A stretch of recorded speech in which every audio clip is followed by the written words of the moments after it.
ಎಲ್ರಿಗೂ ನಮಸ್ಕಾರ. ಪ್ರಿಯ ವಿದ್ಯಾರ್ಥಿ ಮಿತ್ರರೇ, ತಮಗೆಲ್ಲರಿಗೂ ಕರ್ನಾಟಕ ರಾಜ್ಯ ಮುಕ್ತ ವಿಶ್ವವಿದ್ಯಾನಿಲಯದ ದೃಶ್ಯವಾಹಿನಿಗೆ ಆತ್ಮೀಯ ಸ್ವಾಗತ. ವಿಶ್ವವಿದ್ಯಾನಿಲಯದ ಚಟುವಟಿಕೆಗಳು ಹಾಗೂ ಸುದ್ದಿಗಳು ನಿಮಗಾಗಿ.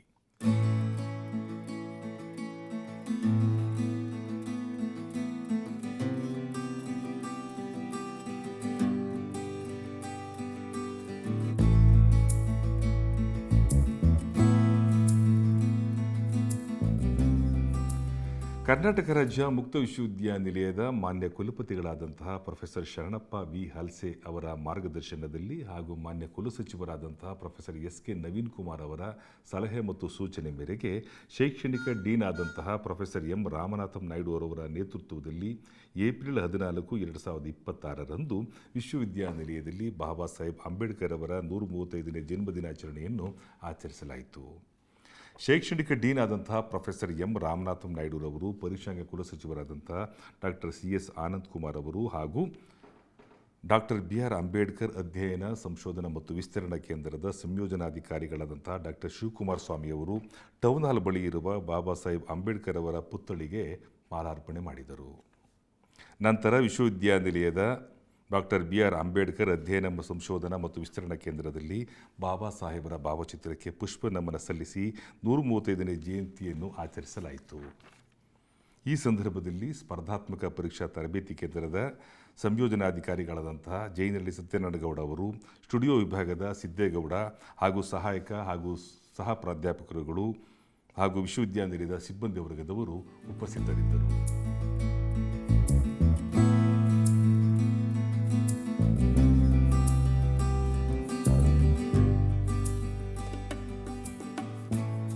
ಕರ್ನಾಟಕ ರಾಜ್ಯ ಮುಕ್ತ ವಿಶ್ವವಿದ್ಯಾನಿಲಯದ ಡಾಕ್ಟರ್ ಬಿ.ಆರ್. ಅಂಬೇಡ್ಕರ್ ಅಧ್ಯಯನ ಮತ್ತು ಸಂಶೋಧನಾ ಕೇಂದ್ರದ ವತಿಯಿಂದ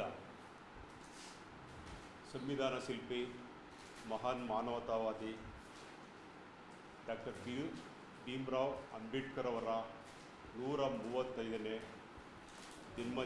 ಜನ್ಮದಿನಾಚರಣೆಯನ್ನು ನಮ್ಮ ಈ ಒಂದು ಕೇಂದ್ರದಲ್ಲಿ ಹಮ್ಮಿಕೊಂಡಿದ್ದು, ಈ ಒಂದು ಕಾರ್ಯಕ್ರಮಕ್ಕೆ ಆಗಮಿಸಿರುವಂಥ ತಮ್ಮೆಲ್ಲರೂ ಕೂಡ ಹೃದಯಪೂರ್ವಕವಾದಂಥ ಸ್ವಾಗತವನ್ನು ಕೋರ್ತೇನೆ. ಮತ್ತು ವಿಶೇಷವಾಗಿ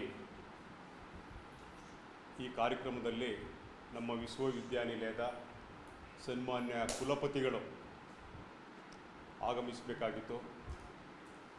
ಅವರು ಅತ್ಯಂತ ತುರ್ತು ಮತ್ತು ಈ ಒಂದು ಪೂರ್ವ ಯೋಜಿತವಾದಂಥ ಒಂದು ಕೆಲಸದಲ್ಲಿ ನಿರತವಾದಂಥ ಕಾರಣ ಅವರು ನಮಗೆ ಕರೆಯನ್ನು ಮಾಡಿ ಇದೊಂದು ದಿನ ಈ ಕಾರ್ಯಕ್ರಮ ಮಾಡಿರಿ, ಯಾವುದು ಸಾಂಪ್ರದಾಯಿಕವಾಗಿ ಮತ್ತು ಏನೋ ಪ್ರೋಟೋಕಾಲ್ ಪ್ರಕಾರ ನಾವಿಲ್ಲ ಅಂತ ಹೇಳ್ಬಿಟ್ಟು ಯಾವುದೇ ಕಾರಣಕ್ಕೂ ನಿರ್ಲಕ್ಷ್ಯ ಮಾಡಬೇಡಿ. ಟೌನ್ ಹಾಲಲ್ಲಿ ಸರ್ಕಾರದ ಒಂದು ಕಾರ್ಯಕ್ರಮ ಇರ್ಬೋದು, ಮತ್ತು ನಮ್ಮ ವಿಶ್ವವಿದ್ಯಾಲಯದಲ್ಲಿ ಕಾರ್ಯಕ್ರಮ ಇರ್ಬೋದು, ಎಲ್ಲವನ್ನು ಪ್ರೋಟೋಕಾಲ್ ಪ್ರಕಾರ ಮಾಡಿ. ಸಾಹೇಬರು, ಡೀನ್ ಸಾಹೇಬ್ ಇರ್ತಾರೆ, ಮತ್ತು ಆರ್.ಇ. ಸಾಹೇಬ್ ಇರ್ತಾರೆ, ಅವ್ರನ್ನ ಕರ್ಕೊಂಡೋಗಿ ಮಾಡಿ ಅಂತ ಹೇಳಿ, ಮತ್ತು ಅವರು ಒಂದು ಸಂದೇಶವನ್ನು ಕೊಟ್ಟರು. ಈಗ ಅಂಬೇಡ್ಕರ್ ಒಂದು ಜನ್ಮದಿನಾಚರಣೆಯ ಪ್ರಯುಕ್ತ ನೌಕರರಿಗೆ ಮತ್ತು ಅಧ್ಯಾಪಕರಿಗೆ ನಮ್ಮ ಶುಭ ಕಾಮನೆಗಳನ್ನು ತಿಳಿಸ್ರಿ ಅಂತ ಹೇಳಿದ್ರು. ಹಾಗಾಗಿ ಅವರ ಪರವಾಗಿ ಎಲ್ಲರೂ ಕೂಡ ಅಂಬೇಡ್ಕರ್ ಅವರ ಜಯಂತಿಯ ಶುಭಾಶಯಗಳನ್ನು ಕೋರ್ತೇನೆ. ಮತ್ತು ನಮ್ಮ ಈ ಒಂದು ಸರಳ ಕಾರ್ಯಕ್ರಮವನ್ನು ಮಾನ್ಯ ಡೀನ್ ಶೈಕ್ಷಣಿಕರವರ ಒಂದು ನಿರ್ದೇಶನದ ಮೇರೆಗೆ ಅವರು ಒಂದು ನಿರ್ದೇಶನವನ್ನು ಕೊಟ್ಟರು. ಇದು ಮಹಾನ್ ಪ್ರಮುಖವಾದಂಥ ಒಂದು ಆಚರಣೆ ಇದು, ಮತ್ತು ಒಂದು ಕರ್ತವ್ಯ, ಜವಾಬ್ದಾರಿ. ಅದನ್ನು ನಾವು ವಿಶೇಷವಾಗಿ ಒಂದು ದಿನ ನಾವು ಅಪಾರವಾದಂಥ ಒಂದು ಜನರನ್ನು ಸೇರಿಸಿ ಒಂದು ಅದ್ಧೂರಿಯಾಗಿ, ಗ್ರ್ಯಾಂಡ್ಫುಲ್ಲಾಗಿ ನಾವು ಮಾಡೋಣ. ಇವತ್ತು ಮೊನ್ನೆ ಸಾಹೇಬರುಗಳು ಇಲ್ಲದೇ ಇರೋದ್ರಿಂದ ನಾವು ಸಾಂಕೇತಿಕವಾಗಿ ಮಾಡಿ ಅಂತ ಹೇಳಿ ನಮಗೆ ಸಜೆಷನನ್ನು ಕೊಟ್ಟ ಪರಿಣಾಮವಾಗಿ ನಾವು ಈ ಒಂದು ಸಿಂಪಲ್ಲಾಗಿ, ಈ ಒಂದು ಸಾಂಕೇತಿಕವಾಗಿ ದೇಶದ ಎಲ್ಲ ಕಚೇರಿಗಳಲ್ಲಿ ಅಂಬೇಡ್ಕರ್ ಅವರಿಗೆ ಗೌರವವನ್ನು ಸಲ್ಲಿಸುವಂಥ ಒಂದು ರೀತಿಯಲ್ಲಿ ನಮ್ಮ ಒಂದು ಕಚೇರಿಯಲ್ಲೂ ಕೂಡ ಮಾಡ್ತಾಯಿದ್ದೀವಿ. ಸೊ ಈ ಒಂದು ಸರಳ ಸುಂದರವಾದಂಥ ಕಾರ್ಯಕ್ರಮಕ್ಕೆ ಅಧ್ಯಕ್ಷತೆಯನ್ನು ವಹಿಸಿರ್ತಕ್ಕಂಥ ನಮ್ಮ ವಿಶ್ವವಿದ್ಯಾನಿಲಯದ ಅತ್ಯಂತ ಸಜ್ಜನ ಅಧಿಕಾರಿ ಮತ್ತು ಸರಳ ಜೀವಿ ಮತ್ತು ಅಜಾತ ಶತ್ರು ಇಡೀ ವಿಶ್ವವಿದ್ಯಾನಿಲಯದ ಯಾರಿಗೂ ಕೂಡ ಇವ್ರ ಮೇಲೆ ಒಂದು ಇದೇ ಇಲ್ಲ, ಏನೋ ಯಾವುದೋ ಈ ಥರ ಬೇಸರ ಮಾಡ್ಕೊಳ್ಳುವಂಥದ್ದು ಅಥವಾ ಇನ್ನಿತರ ಎಲ್ಲರನ್ನೂ ಕೂಡ ಸ್ನೇಹ ಭಾವದಿಂದ ನೋಡುವಂಥ ಒಬ್ಬ ಅಧಿಕಾರಿ ನಮಗೆ ನಮ್ಮ ಡೀನ್ ಶೈಕ್ಷಣಿಕ ಅಧಿಕಾರಿಯವರಾಗಿರ್ತಕ್ಕಂಥ ಪ್ರೊಫೆಸರ್ ರಮಾನಾಥನ್ ನಾಯ್ಡು ಸರ್ ಅವರು ನಮ್ಮ ಈ ಒಂದು ಕಾರ್ಯಕ್ರಮದಲ್ಲಿ ಮಾನ್ಯ ಕುಲಪತಿಗಳ ಪರವಾಗಿ ಅಧ್ಯಕ್ಷತೆಯನ್ನು ವಹಿಸಿದ್ದಾರೆ. ಅವರಿಗೆ ಅಂಬೇಡ್ಕರ್ ಅಧ್ಯಯನ ಕೇಂದ್ರದ ಪರವಾಗಿ ಅತ್ಯಂತ ಹೃದಯಪೂರ್ವಕವಾದಂಥ ಸ್ವಾಗತವನ್ನು. ನಮ್ಮ ವಿಶ್ವವಿದ್ಯಾನಿಲಯದ ಅತ್ಯಂತ ಪ್ರಮುಖ ಇಲಾಖೆಯಾಗಿರ್ತಕ್ಕಂಥ ವಿಭಾಗವಾಗಿರ್ತಕ್ಕಂಥ ಮತ್ತು ದೊಡ್ಡದಾದಂಥ ವಿಭಾಗವಾಗಿರ್ತಕ್ಕಂಥ ಪರೀಕ್ಷಾಂಗ ಕುಲಸಚಿವರಾಗಿರ್ತಕ್ಕಂಥ ಪ್ರೊಫೆಸರ್ ಆನಂದ್ ಕುಮಾರ್ ಸರ್ ಅವರು ನಮ್ಮ ಜೊತೆಗೆ ಇದ್ದಾರೆ. ಅತ್ಯಂತ ಪ್ರೀತಿ ವಿಶ್ವಾಸದಿಂದ ನಮ್ಮ ಈ ಒಂದು ಕಾರ್ಯಕ್ರಮಕ್ಕೆ ನಿನ್ನೆಯಿಂದಲೂ ಕೂಡ ನಮಗೆ ಕರೆ ಮಾಡಿಕೊಂಡು ನನಗೆ ಅವಕಾಶ ಸಿಕ್ಕಿದೆಯಪ್ಪ, ಬರ್ತೀನಿ, ನಾನು ಅಲ್ಲೂ ಕೂಡ ಬರ್ತೀನಿ, ಕೇವಲ ನಮ್ಮ ಅಂಬೇಡ್ಕರ್ ಅಧ್ಯಯನ ಕೇಂದ್ರಕ್ಕೆಲ್ಲ ನಾವು ಟೌನ್ ಹಾಲ್ಗೂ ಕೂಡ ಬಂದು ನಿಮ್ಮ ಜೊತೆಗೆ ನಾನು ಆ ಸಂತೋಷ ಒಂದು ಸನ್ನಿವೇಶದಲ್ಲಿ ನಾನು ಕೂಡ ಇರ್ತೀನಿ ಅಂತೇಳಿ ಅತ್ಯಂತ ಪ್ರೀತಿ ಗೌರವದಿಂದ ಇಲ್ಲಿ ಭಾಗವಹಿಸಿದ್ದಾರೆ. ಅವರಿಗೆ ತಮ್ಮೆಲ್ಲರ ಪರವಾಗಿ ಅಂಬೇಡ್ಕರ್ ಅಧ್ಯಯನ ಕೇಂದ್ರ ಪರವಾಗಿ ಹೃದಯಪೂರ್ವಕವಾದಂಥ ಸ್ವಾಗತವನ್ನು ಕೋರ್ತೀನಿ. ಅದೇ ರೀತಿ ನಮ್ಮ ವಿಶ್ವವಿದ್ಯಾನಿಲಯದ ಒಂದು ಕಾಂಪಿಟೇಟಿವ್ ಎಕ್ಸಾಮ್ ಸೆಂಟರ್ನ ಒಂದು ಸಂಯೋಜನಾಧಿಕಾರಿಯಾಗಿರ್ತಕ್ಕಂಥ ಜೈನಹಳ್ಳಿ ಸತ್ಯನಾರಾಯಣ ಗೌಡರು ನಮ್ಮ ಎಲ್ಲ ಕಾರ್ಯಕ್ರಮಗಳಲ್ಲಿ ನಾವು ಅವರನ್ನು ಮರೆತರೂ ಕೂಡ ನನಗೆ ಕರೆ ಮಾಡಿ, ಶಿವಕುಮಾರ ಸ್ವಾಮಿ ರಾತ್ರಿ 8:15 ಫೋನ್ ಮಾಡಿದ್ದಾರೆ. ನಾನು ಫೋನ್ ಪ್ರಾಬ್ಲಮ್ ಆಗಿ ನಾನು ಯಾರಿಗೂ ಕರೆ ಮಾಡಲಿಲ್ಲ, ಅಧಿಕಾರಿಗಳು ಬಿಟ್ಟು ಅವರೇ ಕರೆ ಮಾಡಿ ನಮಗೆ ಎಷ್ಟೊತ್ತಿಗೆಪ್ಪ ಪ್ರೋಗ್ರಾಮು, ನಮ್ಮ ಹುಡುಗರು ನೀವು ನಮ್ಮ ಜೊತೆಯಲ್ಲಿ ಸುಮಾರು ವರ್ಷ ಇದ್ದವರು, ನೀವು ಮೊದಲೇ ಇಲ್ಲಿ ಬರೋದಕ್ಕಿಂತ ಮೊದಲೇ ನಾನು ಬರ್ತೀನಿ, ಕಾರ್ಯಕ್ರಮದ ಸಮಯ ತಿಳಿಸಿ ಅಂತೇಳಿ ಅತ್ಯಂತ ಪ್ರೀತಿ ವಿಶ್ವಾಸದಿಂದ ಅವರು ಕೂಡ ಬಂದಿದ್ದಾರೆ. ಅವರು ಕೂಡ ಈ ಸಂದರ್ಭದಲ್ಲಿ ಕೇಂದ್ರದ ಪರವಾಗಿ ಹೃದಯಪೂರ್ವಕವಾದ ಸ್ವಾಗತವನ್ನು ಕೊಡ್ತಾರೆ. ಮತ್ತು ಈ ಕಾರ್ಯಕ್ರಮದಲ್ಲಿ ನಮ್ಮ ವಿಶ್ವವಿದ್ಯಾನಿಲಯದ ಲಿಂಗ್ವಿಸ್ಟಿಕ್ ವಿಭಾಗದ ಸಂಯೋಜನಾಧಿಕಾರಿಯಾಗಿರ್ತಕ್ಕಂಥ ಡಾಕ್ಟರ್ ES ಮಾದೇವ್ ಅವರು ಸ್ನೇಹಿತರು, ಅವರು ಕೂಡ ಅತ್ಯಂತ ಪ್ರೀತಿಯಿಂದ ಇಲ್ಲಿ ಭಾಗವಹಿಸಿದ್ದಾರೆ. ಅವರು ಕೂಡ ಈ ಸಂದರ್ಭದಲ್ಲಿ ಹೃದಯಪೂರ್ವಕವಾದಂಥ ಸ್ವಾಗತವನ್ನು ಕೋರ್ತೇನೆ. ಮತ್ತು ನಮ್ಮ ವಿಶ್ವವಿದ್ಯಾಲಯದ ಡೀನ್ ಅಧ್ಯಯನ ಕೇಂದ್ರದ ಗೋಪಾಲ್ರವರು, ನಮ್ಮ ವಾಣಿಜ್ಯಶಾಸ್ತ್ರ ವಿಭಾಗದ ಸಹಾಯಕ ಪ್ರಾಧ್ಯಾಪಕರಾಗಿರ್ತಕ್ಕಂಥ ಡಾಕ್ಟರ್ ಮಹೇಶ್ರವರು ಎಲ್ಲರೂ ಕೂಡ ಈ ಕಾರ್ಯಕ್ರಮದಲ್ಲಿ ಭಾಗವಹಿಸಿದ್ದಾರೆ. ಅವರು ಕೂಡ ಈ ಸಂದರ್ಭದಲ್ಲಿ ಸ್ವಾಗತವನ್ನು ಕೋರ್ತಾರೆ. ಮತ್ತು ನಮ್ಮ ಈ ಒಂದು ಈ ಕಾರ್ಯಕ್ರಮದ ಒಂದು ಚಟುವಟಿಕೆಗಳನ್ನು ಇಡೀ ರಾಜ್ಯಾದ್ಯಂತ ಮತ್ತು ದೇಶಾದ್ಯಂತ ವಿಸ್ತರಿಸುವಂಥ ಒಂದು ಕೆಲಸವನ್ನು ಮಾಡಿಕೊಡುವಂಥ ಈ ಒಂದು ನಮ್ಮ ವಿಶ್ವವಿದ್ಯಾನಿಲಯದ ಆಡಿಯೋ ವಿಡಿಯೋ ವಿಭಾಗದ ಇನ್ಚಾರ್ಜ್ ಆಗಿರ್ತಕ್ಕಂಥ ನಮ್ಮ ಸಿದ್ದೇಗೌಡರು ಮತ್ತು ಅವರ ತಂಡ ಅತ್ಯಂತ ಪ್ರೀತಿ ಪೂರ್ವಕವಾಗಿ ಗೌರವದಿಂದ ಅವರೇ ಬೆಳಗ್ಗೆ 7 ಗಂಟೆಗೆ ಕಾಲ್ ಮಾಡಿದರು, ವ್ಯವಸ್ಥೆ ಏನು ಮಾಡಿದಿರಿ, ಎಲ್ಲಿಗೆ ಬರಬೇಕು ಅಂತೇಳಿ. ಅವ್ರದ್ದು ಕೂಡ ಕಾಂಟ್ಯಾಕ್ಟ್ ನಂಬರ್ ಇಲ್ಲ, ಪಾಪ ಅವರೇ ಫೋನ್ ಮಾಡಿ ಅತ್ಯಂತ ಪ್ರೀತಿ ಪೂರ್ವಕವಾಗಿ ಹೃದಯಪೂರ್ವಕವಾಗಿ ಬಂದಿದ್ದಾರೆ. ಅವರಿಗೆ ಮತ್ತು ಅವರ ತಂಡದವ್ರಿಗೆ ಎಲ್ರಿಗೂ ಕೂಡ ಈ ಸಂದರ್ಭದಲ್ಲಿ ಹೃದಯಪೂರ್ವಕವಾದಂಥ ಸ್ವಾಗತವನ್ನು ಕೋರ್ತೀನಿ. ಮತ್ತು ಈ ಕಾರ್ಯಕ್ರಮದಲ್ಲಿರುವಂಥ ನಮ್ಮ ಒಂದು ಸೆಂಟರ್ನ ಎಲ್ಲ ಸಿಬ್ಬಂದಿ ವರ್ಗದವರು ಮತ್ತು ವಿಶ್ವವಿದ್ಯಾಲಯದ ಎಲ್ಲ ಸಿಬ್ಬಂದಿ ವರ್ಗದವರು ಕೂಡ ಈ ಸಂದರ್ಭದಲ್ಲಿ ಸ್ವಾಗತವನ್ನು ಕೋರ್ತಾ, ಮಾನ್ಯ ಡೀನ್ ಶೈಕ್ಷಣಿಕರವರಾಗಿರ್ತಕ್ಕಂಥ ಪ್ರೊಫೆಸರ್ ರಮಾನಾಥನ್ ನಾಯ್ಡು ಸರ್ ಮತ್ತು ಅನಂತ್ ಕುಮಾರ್ ಸರ್ ಈಗ ಬಾಬಾ ಸಾಹೇಬ್ ಅಂಬೇಡ್ಕರ್ ಅವರ ಒಂದು ಭಾವಚಿತ್ರಕ್ಕೆ ಒಂದು ಪುಷ್ಪ ನಮನವನ್ನು ಸಲ್ಲಿಸಬೇಕು ಅಂತೇಳಿ ನಾನು ಕೇಳ್ಕೊಳ್ತೀನಿ.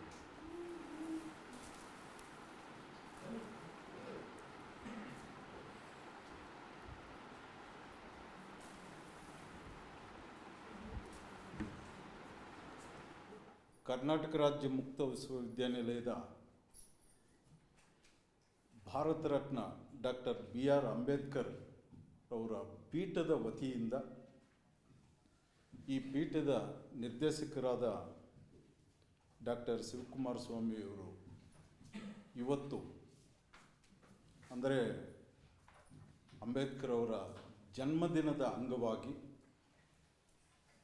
ಈ ಸಾಂಕೇತಿಕವಾಗಿ ಒಂದು ಕಾರ್ಯಕ್ರಮವನ್ನು ಆಯೋಜಿಸಿದ್ದಾರೆ. ಇದಕ್ಕೆ ಸನ್ಮಾನ್ಯ ಕುಲಪತಿಗಳಾದ ಪ್ರೊಫೆಸರ್ ಶರಣಪ್ಪ ವಿ ಹಲ್ಸೆ ಸಾಹೇಬರು ಅನ್ಯಕಾರ್ಯ ನಿಮಿತ್ತ ಹೊರಗಡೆ ಹೋಗಿರೋದರಿಂದ ನಿನ್ನೆ ಅವರು ದೂರವಾಣಿ ಕರೆ ಮಾಡಿ ರಿಜಿಸ್ಟ್ರಾರು ಇಲ್ಲ, ಅದರಿಂದ ನೀವು ಮತ್ತು ನಮ್ಮ ಪರೀಕ್ಷಾಂಗ ಕುಲಸಚಿವರು ಹೋಗಿ ಕಾರ್ಯಕ್ರಮವನ್ನು ಯಶಸ್ವಿ ಮಾಡಬೇಕು ಅಂತ ಕೋರಿದರು. ಅದಕ್ಕೆ ಶಿವಕುಮಾರ ಸ್ವಾಮಿಯವರು ಬೆಳಗ್ಗೆನೇ ನಮಗೆ ಮೆಸೇಜ್ ಹಾಕಿ ನೀವು ಸೀದಾ ಅಲ್ಲಿ ಟೌನ್ ಹಾಲ್ ಹತ್ರ ಬನ್ನಿ ಸರ್ ಅಂತ ಅಂದರು. ಟೌನ್ ಹಾಲ್ ಹತ್ರ ಬಂದು ತುಂಬ ಅದ್ಧೂರಿಯಾಗಿ ಕಾರ್ಯಕ್ರಮ ನಡೀತಾ ಇತ್ತು. ಅದು ವಿಶೇಷವಾಗಿ ಭಾರತ ಸರ್ಕಾರ 9ನೇ ತಾರೀಕು ಒಂದು ಆದೇಶವನ್ನು ಹೊರಡಿಸಿದರು. ಏನು ಅಂದರೆ ನಮಗೆ ತಿಳಿದಂಗೆ ಮಾಮೂಲಿ ಈ ಏಪ್ರಿಲ್ 14 ಅವರು ಜನ್ಮದಿನದ ಅಂಗವಾಗಿ ರಜಾ ಅಂತ ಗೊತ್ತಿದೆ. ಆದರೆ ಭಾರತ ಸರ್ಕಾರ ಒಂದು ಆದೇಶವನ್ನು ಹೊರಡಿಸಿದೆ. ಆದರೆ ಕೆಲವು ರಾಜ್ಯಗಳಲ್ಲಿ ರಜಾ ಇಲ್ವೇನೋ ಅಂತ ನನ್ನ ವೈಯಕ್ತಿಕ ಭಾವನೆ. ಅದರಿಂದನೇ ಅವರು ಒಂದು ಇವತ್ತು ರಜಾ ಅಂತ ಡಿಕ್ಲೇರ್ ಮಾಡಿರೋದು ಸಂತೋಷದ ವಿಷಯ. ಈಗ ಅವರ ವಿಚಾರಧಾರೆಗಳನ್ನು ನಾವು ನೆನಪಿಸ್ಕೋಬೇಕು ಅಂದರೆ ಒಂದು ತಾಳ್ಮೆ ಇದ್ದರೆ ಒಂದು 2 ನಿಮಿಷ, ಯಾಕೆಂತ ಅಂದರೆ ನಾನು ಯಾವುದು ಇದು ಇಲ್ಲದೆ ನಾನು ಮಾತಾಡಲ್ಲ. ಯಾಕೆಂತ ಅಂದರೆ ಅದು ದೊಡ್ಡವರು ಮಹಾನ್ ಭಾವರ ಬಗ್ಗೆ ಮಾತಾಡಬೇಕು ಅಂತ ಅಂದರೆ ಸಣ್ಣ ಪುಟ್ಟದ್ದು ಮಾತಾಡಬಾರ್ದು. ಅದರಿಂದ ಇಂದು ನಾವು ಒಂದು ಅಸಾಧಾರಣ ಜೀವನದ ಜನ್ಮದಿನವನ್ನು ಆಚರಿಸಲು ಒಗ್ಗೂಡಿದ್ದೀವಿ ಇಲ್ಲಿ. ಇದು ಏಪ್ರಿಲ್ 14. ಇದು ಕೇವಲ ಒಂದು ದಿನಾಂಕವಲ್ಲ, ಇದು ಭಾರತದ ಆತ್ಮಸಾಕ್ಷಿ ಜಾಗೃತವಾದ ದಿನ ಅಂತ ಭಾರತ ರತ್ನ ಡಾಕ್ಟರ್ ಭೀಮರಾವ್ ರಾಮ್ಜಿ ಅಂಬೇಡ್ಕರ್ ಅವರಿಗೆ ನನ್ನ ನಮನಗಳು ತಿಳಿಸುತ್ತಾ ಅವರ ಜಯಂತಿಯನ್ನು ವಿಶ್ವ ಜ್ಞಾನ ದಿನ ಅಂದು ಮತ್ತು ಸಮಾನತೆ ದಿನವನ್ನಾಗಿ ಈಗ ಆಚರಣೆ ಮಾಡ್ತಾ ಇದ್ದೀವಿ. ಅವರು ಬಾಬಾ ಸಾಹೇಬ್ ಅಂಬೇಡ್ಕರ್ ಅವರ ಎಲ್ಲಿ ಹುಟ್ಟಿದ್ರು, ಎಲ್ಲಿ ಬೆಳೆದ್ರು ಅನ್ನೋದು ಎಲ್ಲರಿಗೂ ನಮಗೆ ಗೊತ್ತಿರೋ ವಿಚಾರವೇ. ಆದರೆ ಆ ಸಣ್ಣ ವಯಸ್ಸಲ್ಲಿ ಮಕ್ಕಳು ಸ್ಕೂಲ್ಗೆ ಹೋದಾಗ ಅಸಾಮಾನ್ಯತೆ ಅಂದರೆ ಸಾಮಾನ್ಯ ನೋಡ್ತಾ ಇರಲಿಲ್ಲ, ಸಮಾನತೆ ದೂರ ಇಡ್ತಾ ಇದ್ದರು. ಅದು ಅವ್ರಿಗೆ ಅರಿವಾಗಿತ್ತು. ಆದರೆ ಅವರು ಯಾರನ್ನೂ ಹೊಡೆಯಲಿಲ್ಲ, ಹೊಡೆಯೋಕ್ಕೂ ಹೋಗಲಿಲ್ಲ. ಹೊಡೆದರೆ ಜೈಲಿಗೆ ಹೋಗ್ತಾರೆ. ಯಾವ ರೀತಿ ಮಾಡ್ಬೋದು ಅಂತ ನಮ್ಮಲ್ಲಿ ಒಂದು ಈ ತೆಲಂಗಾಣದಲ್ಲಿ ಕಾಳೋಜಿ ನಾರಾಯಣರಾವು ಒಂದು ಲೈನ್ ಬರೆದಿದ್ದಾರೆ. ಏನು ಅಂದರೆ ಒಂದು ಸಿರಾ ಚುಕ್ಕ ಅಂದರೆ ಒಂದು ಇಂಕ್ ಅಂತ, ಸಿರಾ ಅಂದರೆ ಇಂಕು, ಒಂದು ಡ್ರಾಪ್ ಲಕ್ಷ ಮೆದಳಕ್ಕೂ ಕದಲಿಕ ಅಂದರೆ ಲಕ್ಷ ಜನರ ಮೆದುಳು ಚಲನವಾಗುತ್ತದೆ ಅಂತ. ಅಂದರೆ ಯಾಕೆ ಡಾಕ್ಟರ್ ಬಾಬಾ ಸಾಹೇಬ್ ಅಂಬೇಡ್ಕರ್ ಅವರು ಈ ರೀತಿ ಆಯ್ಕೆ ಮಾಡಿಕೊಂಡ್ರು ಅಂತ. ಈಗ ಆ ಕಾಲದಲ್ಲಿ ಸ್ಕೂಲ್ಗೆ ಹೋಗಿ ಓದ್ಕೊಳ್ಳೋದೇ ಕಷ್ಟ ಇತ್ತು. ಯಾಕೆಂದರೆ ಜೀತ ಮಾಡಬೇಕಾಗಿತ್ತು. ಸಮಾನತೆ ಇರಲಿಲ್ಲ. ಚಪ್ಪಲಿ ಹಾಕ್ಕೊಂಡು ಊರು ಒಳಗಡೆ ಹೋಗೋಂಗಿಲ್ಲ, ಬಾವಿ ನೀರು ಕುಡಿಯೋಂಗಿಲ್ಲ, ಮತ್ತು ಕೆರೆಯಲ್ಲಿ ಬಟ್ಟೆ ಒಗೆಯೋಂಗಿಲ್ಲ, ಬಸ್ಸಲ್ಲಿ ಪಕ್ಕದಲ್ಲಿ ಕೂರೋಂಗಿಲ್ಲ. ಈ ರೀತಿ ಅಸಮಾನತೆ ಇರುವಾಗ ಇವರು ಫಾರಿನ್ಗೆ ಹೋಗಿ ಅಲ್ಲೆಲ್ಲ ಸಾಕಷ್ಟು ಪದವಿಗಳನ್ನು ಪಡೆದು ಜ್ಞಾನಾರ್ಜನೆ ಮಾಡಿ ಬಂದಿರೋದು ಯಾರಿಗೋಸ್ಕರ? ತಮ್ಮ ಜನಕ್ಕಾಗಿ ಅಂತ, ತಮ್ಮ ಜನತೆಗಾಗಿ ಅವ್ರು ನೋಡಿದ್ದಾರೆ. ಈಗ ಆಗಲೇ ನಾನು ಯಾವಾಗಲೂ ಮಾತಾಡ್ತಾ ಇರ್ತೀನಿ, ಸಮಾಜದಲ್ಲಿ ಗೌರವ ಸಿಗಬೇಕು ಅಂದರೆ 3 ಜನದ್ದು ಆಶೀರ್ವಾದ ಇರಬೇಕು ಅಂತ. ಶ್ರೀ, ವಾಣಿ, ಗಿರಿಜಾ. ಶ್ರೀ ಅಂದರೆ ಲಕ್ಷ್ಮೀದೇವಿ, ವಾಣಿ ಅಂದರೆ ಸರಸ್ವತಿ, ಗಿರಿಜಾ ಅಂದರೆ ಗಿರಿರಾಜ ಪುತ್ರಿ ಪಾರ್ವತಿ ದೇವಿ. ಈ 3 ಜನರ ಆಶೀರ್ವಾದ ಇದ್ದರೆ ಸಮಾಜ ತುಂಬ ಗೌರವ ಕೊಡುತ್ತೆ. ಅದರಂತೆಯೇ ಡಾಕ್ಟರ್ ಬಾಬಾ ಸಾಹೇಬ್ ಅಂಬೇಡ್ಕರ್ ಅವರ ನಿರಂತರ ಹೋರಾಟ. ಯಾಕೆಂತಂದರೆ ಸಂವಿಧಾನ ಶಿಲ್ಪಿ ಅಂತೀವಿ, ಪಿತಾಮಹ ಅಂತೀವಿ. ಆ ಸಂವಿಧಾನವನ್ನು ಯಾಕೆಂತಂದರೆ ಈಗ ಈ ಮೂರ್ಖರ ಜೊತೆ ಒದ್ದಾಡೋದು ಭಾರಿ ಕಷ್ಟ. ಅದರಿಂದ ಆ ಸಂವಿಧಾನವನ್ನು ರಚಿಸಿದ್ದಾರೆ. ನಮ್ಮಲ್ಲಿ ಇದು ಪುಸ್ತಕಂ ಹಸ್ತಭೂಷಣಂ ಅಂತ. ಇವರು ಆ ಪುಸ್ತಕವನ್ನೇ ಯಾವಾಗಲೂ ಹಿಡ್ಕೊಂಡು ಬೆರಳು ತೋರಿಸ್ತಾ ಇರ್ತಾರೆ. ಎಲ್ಲಿಗೆ? ಗ್ರಂಥಾಲಯಕ್ಕೆ. ಯಾಕೆ ಅಂತ ಅಂದರೆ ಗುಡಿ ಕಟ್ಟಿದರೆ ನಾವು ಭಿಕ್ಷಕರನ್ನು ನಾವೇ ಮಾಡಿದಂಗೆ ಆಗುತ್ತೆ. ಅದರಿಂದ ಒಂದು ಗ್ರಂಥಾಲಯ ಕಟ್ಟಿಸಿದರೆ ಅಲ್ಲಿ ಪುಸ್ತಕ ಸೇಕರಣೆ ಇರುತ್ತೆ, ಪುಸ್ತಕ ಓದ್ತೀವಿ, ಪುಸ್ತಕ ಓದಿದ್ರೆ ಜ್ಞಾನ ಬರುತ್ತೆ. ಈಗ ಅವರೇ ಒಂದು ಮಾತು ಹೇಳ್ತಾರೆ, ಯಾಕೆಂದರೆ ನಾವು ಕೂತ್ಕೊಂಡು 1 ಗಂಟೆ ಕಾಲ ಸುಮ್ಮನೆ ಆ ಮಾತು ಈ ಮಾತು ಕಾಲ ಕಳೀತಾ ಇರ್ತೀವಿ. ಅದರ ಬದಲು ಒಂದು ಪುಸ್ತಕ ಓದಿ ಅಂತ ನಮಗೆ ತಿಳಿಸ್ತಾರೆ. ಆ ರೀತಿ ಪುಸ್ತಕಗಳನ್ನು ಓದಿ ಸಂವಿಧಾನವನ್ನು ರಚಿಸಿ ನಮಗೆ ಮಾರ್ಗದರ್ಶನ ಮಾಡಿದ್ದಾರೆ. ಹಾಗೆ ಈ ನಮ್ಮ ಜೊತೆ ಇದ್ದು, ಈಗ ಮಹಾತ್ಮ ಗಾಂಧಿಯವ್ರ ಜೊತೆ ಅವ್ರಿಗೆ ಆವಾಗ ಘರ್ಷಣೆ ಇತ್ತು. ಯಾಕೆ ಅಂತಂದರೆ ನಮ್ಮ ಜನಾಂಗಕ್ಕೆ ಅನ್ಯಾಯ ಆದರೆ ಅವರು ಸಹಿಸ್ತಾ ಇರಲಿಲ್ಲ.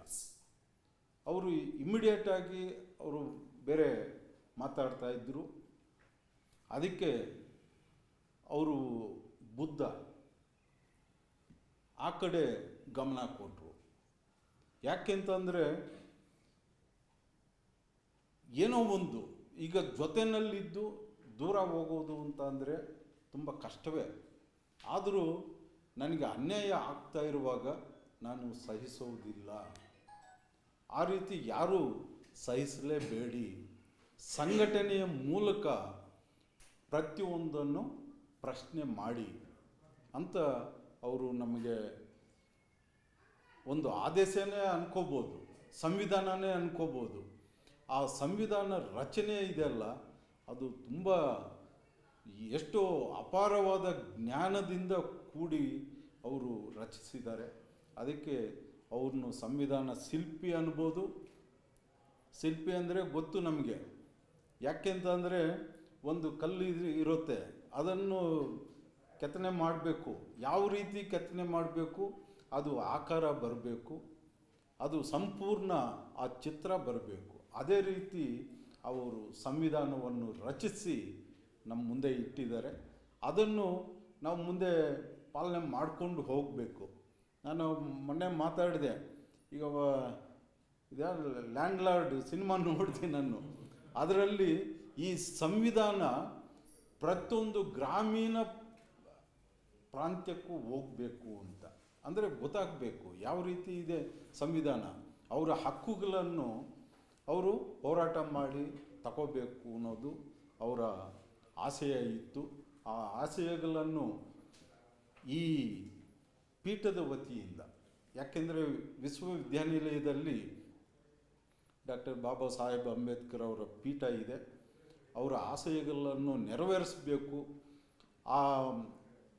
ಆ ಲೀಡರ್ಶಿಪ್ಪನ್ನು ನಮ್ಮ ಶಿವಕುಮಾರ ಸ್ವಾಮಿ ಅವರು ತಗೊಂಡಿದ್ದಾರೆ, ಅದು ನಿಭಾಯಿಸ್ತಾರೆ ಅಂತ ಆಸೆ ಪಡ್ತಾ ಈ ಅವಕಾಶ ನೀಡಿದ್ದಕ್ಕೆ ತಮಗೆಲ್ಲರಿಗೂ ಧನ್ಯವಾದ ತಿಳಿಸ್ತೀನಿ. ನಮಸ್ಕಾರ. ಇಲ್ಲಿಯವರೆಗೆ ಅತ್ಯಂತ ಇಂಥ ಕಾರ್ಯಕ್ರಮಗಳಿಗೆ ಅತ್ಯಂತ ಅಗತ್ಯವಾಗಿರ್ತಕ್ಕಂಥ ಸಾಮಾನ್ಯವಾಗಿ ಒಂದು ಉಪನ್ಯಾಸವೇ ನಡಿಬೇಕು. ನಾನು ನಿರೀಕ್ಷೆ ಮಾಡ್ತಾಯಿದ್ದೆ ಒಂದು 2 ವಿಚಾರಗಳಾದ್ರೂ ಅಂಬೇಡ್ಕರ್ ಅವ್ರ ಬಗ್ಗೆ ಬರಲಿ ಅಂತ. ಸೊ ಅದನ್ನು ನಮ್ಮ ನಿರೀಕ್ಷೆಗೂ ಮೀರಿ ಸಾಹೇಬರು, ಡೀನ್ ಸಾಹೇಬರು ನಮಗೆ ಸಂದೇಶವನ್ನು ಕೊಟ್ಟಿದ್ದಾರೆ. ಕೆಲವೇ ಮಾತುಗಳಲ್ಲಿ ಅವರ ಒಂದು ಚಿತ್ರಣವನ್ನು, ಅವರು ಅಂಬೇಡ್ಕರ್ ಅವರ ಒಂದು ಅನುಭವಿಸಿದಂಥ ಒಂದು ಕಷ್ಟದ ದಿನಗಳು ಮತ್ತು ಸಂವಿಧಾನದ ಮಹತ್ವ, ಅವರ ಅಂಬೇಡ್ಕರ್ ಅವರ ಕೊಡುಗೆಯ ಮಹತ್ವದ ಬಗ್ಗೆ ಸ್ವಲ್ಪ ಸಮಯದಲ್ಲೇ ನಮಗೆ ಮನ ಮುಟ್ಟುವಂತೆ ವಿಚಾರಗಳನ್ನು ತಿಳಿಸಿದ್ದಾರೆ. ಅವರಿಗೆ ತಮ್ಮೆಲ್ಲರ ಪರವಾಗಿ ಹೃದಯಪೂರ್ವಕವಾದಂಥ ಧನ್ಯವಾದಗಳನ್ನು ಅರ್ಪಿಸ್ತೇನೆ. ಕನ್ನಡದಲ್ಲಿ IAS ಪಾಸ್ ಮಾಡ್ದ ಪ್ರಥಮ ವ್ಯಕ್ತಿ ಅವರು, ಕನ್ನಡದಲ್ಲಿ ಬರೆದು. ಅವರು ಇಲ್ಲಿ ಕಮಿಷನರ್ ಆಗಿ ಬಂದರು, ಮೈಸೂರು ಸಿಟಿ ಕಾರ್ಪೊರೇಷನ್ ಕಮಿಷನರ್ ಆಗಿ ಬಂದರು. ಬಂದಾಗ ಅಶೋಕಪುರಂ ಇದು ಬೇರೆ ಬೇರೆ ಎಲ್ಲೆಲ್ಲಿ ಇದಿದೆ ಅಲ್ಲೆಲ್ಲ ಏನು ಮಾಡಿದ್ರು, ಅಲ್ಲಿ ಹೆಣ್ಮಕ್ಳಿಗೆ ಇದು ತುಳಿಯೋದು, ಇದು ಅಲ್ಲ, ಇದು ಬಟ್ಟೆ ಹೊಲಿಯೋ ಮಿಷನ್ ಕೊಟ್ಕೊಂಡ್ಬಂದ್ರು. ಯಾಕೆಂದರೆ ಹೆಣ್ಮಕ್ಳು ಕೂತ್ಕೋಬಾರ್ದು, ನೀವು ಕೆಲಸ ಮಾಡಬೇಕು, ಮನೇಲಿ ಕೂತ್ಕೊಂಡು ಇದು ಮಾಡಿ ಅಂಥೇಳಿ ಎಲ್ರಿಗೂ ಮನೆ ತಪ್ಪ ಅವರೇ ಬೆಳಿಗ್ಗೆ ಎದ್ದ ತಕ್ಷಣವೇ ಹೊರಟೋಗೋರು. 6 ಗಂಟೆಗೆ ಹೋಗಿ ಎಲ್ಲ ಏರಿಯಾ ಎಲ್ಲ ಸುತ್ಕೊಂಡ್ಬಂದು ಅವ್ರಿಗೆಲ್ಲ ಎಲ್ಲೆಲ್ಲಿ ಬೇಕು ಅಲ್ಲಲ್ಲೇ ಮಾಡ್ತಾಯಿದ್ರು. ಅದಾದಮೇಲೆ ಕೊಟ್ಕೊಂಡು ಬಂದಾದ್ಮೇಲೆ ಇವರೆಲ್ಲ ಬಂದರು. ನಾನು ಅವ್ರ ಜೊತೆಲೇ ಇದ್ದೆ, ಭಾಳ ಹತ್ತಿರದ ಸ್ನೇಹಿತ ನಾನು. ಅವರ ಜೊತೆ ಅವರು ಹಿಂಗೆ ಕೂತಿದ್ದಾಗ ಕೆಲವರೆಲ್ಲ ರಾಮ ಮಂದಿರ ಕಟ್ಟಬೇಕು ಅಂತ ಬಂದರು. ಅಶೋಕಪುರಂ ಹುಡುಗರು, ರಾಮ ಮಂದಿರ ಇದಿದೆ, ಅದಕ್ಕೆಲ್ಲ ನೀವು ಮಾಡಿಕೊಡ್ಬೇಕು, ಇದನ್ನು ಕಟ್ಟಬೇಕು. ಅದಕ್ಕೆ ಅವಕಾಶವೂ ಇತ್ತು. ಅದಕ್ಕೆ ಹೇಳಿದ್ರು, ಅಲ್ಲರಪ್ಪ ರಾಮ ಮಂದಿರ ಈಗ ಇರೋ ರಾಮ ಮಂದಿರಕ್ಕೆ ಪೂಜೆ ಮಾಡೋರಿಲ್ಲ, ಹಂಗಾಗಿದೆ. ಅಂಬೇಡ್ಕರ್ ಸಮುದಾಯ ಭವನ ಮಾಡಿಗೆ ಅಂಬೇಡ್ಕರ್ ಭವನ ಕಟ್ಟಿ, ಅಂಬೇಡ್ಕರ್ ಇರೋದ್ರಿಂದ ನಾವೆಲ್ಲ ಇಲ್ಲಿ ಕೂತಿದ್ದೀವಿ, ಇಲ್ಲೆಲ್ಲ ಕೂತ್ಕೊಳ್ಳೋದಕ್ಕೆ ಅವಕಾಶ ಏನ್ರಿ ಕೊಡ್ರೆ ಅಂದರು. ಹೌದು ಸರ್ ಅಂತ ಅಂದೆ. ಅವಕಾಶ ಅವರಿಂದ ನಮಗೆಲ್ಲ ಆಗಿದೆ ನೋಡಿ. ಈ ರೀತಿ ಒಂದು ಮಾಡ್ಕೊಂಡು ಕೂತ್ಕೊಳ್ಳಿ, ಎಲ್ಲ ಏನು ಬೇಕು ಅದನ್ನು ಮಾಡಿ, ಅದನ್ನು ನಾವು ಏನು ಬೇಕು ಮಾಡ್ತೀನಿ ಅಂತ. ಈಗ ಈ ಕಾರ್ಯಕ್ರಮದ ಅಂತಿಮ ಘಟ್ಟ ವಂದನಾರ್ಪಣೆ.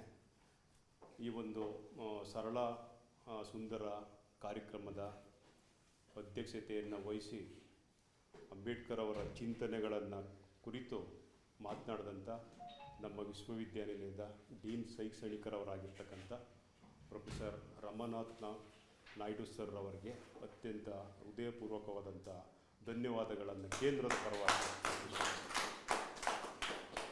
ನಮ್ಮ ವಿಶ್ವವಿದ್ಯಾನಿಲಯದ ಪರಿಸಂಘ ಕುಲಸಚಿವರಾಗಿರ್ತಕ್ಕಂಥ doctor Anand Kumar A sir ಅವರು ಅತ್ಯಂತ ಗೌರವದಿಂದ ಪ್ರೀತಿಯಿಂದ ಈ ಕಾರ್ಯಕ್ರಮಕ್ಕೆ ಬಂದಿದ್ದಾರೆ. ಅವರು ಕೂಡ ಈ ಸಂದರ್ಭದಲ್ಲಿ ಹೃದಯಪೂರ್ವಕವಾದಂಥ ಸ್ವಾಗತವನ್ನು ಕೋರ್ತೇನೆ. ಮತ್ತು ಈ ಒಂದು ಕಾರ್ಯಕ್ರಮದಲ್ಲಿ ನಮ್ಮ ವಿಶ್ವವಿದ್ಯಾನಿಲಯದ ಎಲ್ಲರೂ ಕೂಡ ಅತ್ಯಂತ ಸಂತೋಷದಿಂದ ಭಾಗವಹಿಸಿದ್ದೀರಿ. ನಿಮಗೂ ಕೂಡ ಈ ಸಂದರ್ಭದಲ್ಲಿ ಹೃದಯಪೂರ್ವಕವಾದಂಥ ಧನ್ಯವಾದಗಳನ್ನು ಅರ್ಪಿಸಿ ತಮ್ಮೆಲ್ಲ ಈ ಕಾರ್ಯಕ್ರಮವನ್ನು ಮುಗಿಸ್ತಾ ಇದ್ದೀವಿ. ತಾವು ದಯಮಾಡಿ ಎಲ್ಲರೂ ಕೂಡ ಆ ಸಿಹಿಯನ್ನು ಸ್ವೀಕರಿಸಬೇಕಾಗಿ ಕೇಳ್ಕೊಳ್ತೀವಿ.